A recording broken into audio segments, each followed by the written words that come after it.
Haïti chérie. Nous accueillons au micro de Radio Caraïbe la première dame de la République d'Haïti. Bonsoir madame. Bonsoir, je salue tous vos auditeurs, tous les auditeurs de Radio Caraïbe. Merci, vous nous faites honneur de votre présence. Vous êtes ici à Paris pour présenter votre programme, un programme qui vous tient à cœur, École d'avenir. Est-ce que vous pouvez nous en dire plus? Oui, c'est à la suite du tremblement de terre du 12 janvier. Je me suis immédiatement penchée sur un segment de la population qui est très vulnérable, ça veut dire les enfants, et au fait les tout petits, les 3 à 5 ans, que je pense méritent une attention particulière, et d'autant plus qu'ils ont été... Ils ont eu à expérimenter une tragédie atroce, l'une des pires que le monde entier ait connue d'ailleurs. C'est une tragédie qui dépasse en termes de perte en vie humaine ce que Hiroshima a eu. Nous avons perdu 3% de notre population et les enfants de notre pays ont eu assisté à ce drame. Donc ce n'est pas quelque chose à négliger, l'impact psychologique de ce drame sur le mental de nos enfants. Donc je me penche sur ce groupe auquel je voudrais premièrement offrir un appui psychologique avec l'aide de nos artistes qui ont bâti un programme de thérapie, avec l'aide des psychologues, le forum des psychologues haïtiens, et puis aussi avec l'aide de la communauté internationale, le ministère de l'Éducation nationale, qui se penche aussi sur ce problème du psychosocial.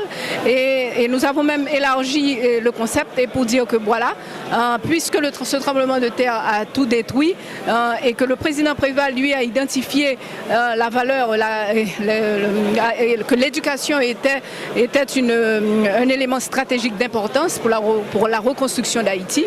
Donc à partir de là, j'ai pensé que j'ai voulu me concentrer sur les enfants de 3 à 5 ans et la petite enfance et de voir comment améliorer le cadre d'apprentissage de ces enfants. Et nous parlons ici d'une population d'environ 1 million d'enfants.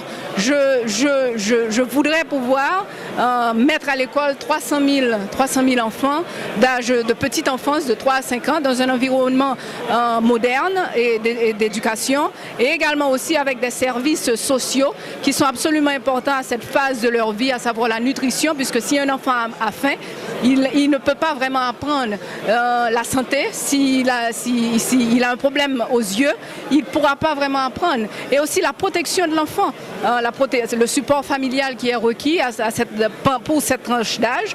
Et cette tranche d'âge représente au fait l'avenir, la génération qui va au fait porter le flambeau du pays. Alors qu'attendez-vous concrètement de la communauté internationale pour pouvoir justement mener à bien votre projet sur place aujourd'hui? Il y a des ressources que nous avons besoin, mais nous faisons aussi appel à la diaspora haïtienne et qui elle-même a été exposée au milieu universitaire, détient d'énormes compétences en éducation dans tous les domaines, et la diaspora haïtienne pour moi a la capacité d'initier ce changement, et rapidement en faisant un transfert de savoir, de savoir-faire, en participant à la formation de nos maîtres, en participant à l'élaboration d'un curricula qui répond à des normes plus modernes, en participant à tous les niveaux dans cet exercice de refonte du système éducatif. Et je lance un appel à la diaspora dans ce sens.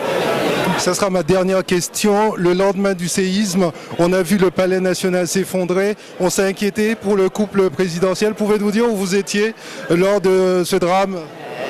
15 minutes avant le tremblement de terre, j'étais sur les marches de l'escalier monumental. J'étais avec toute la mairie de Port-au-Prince.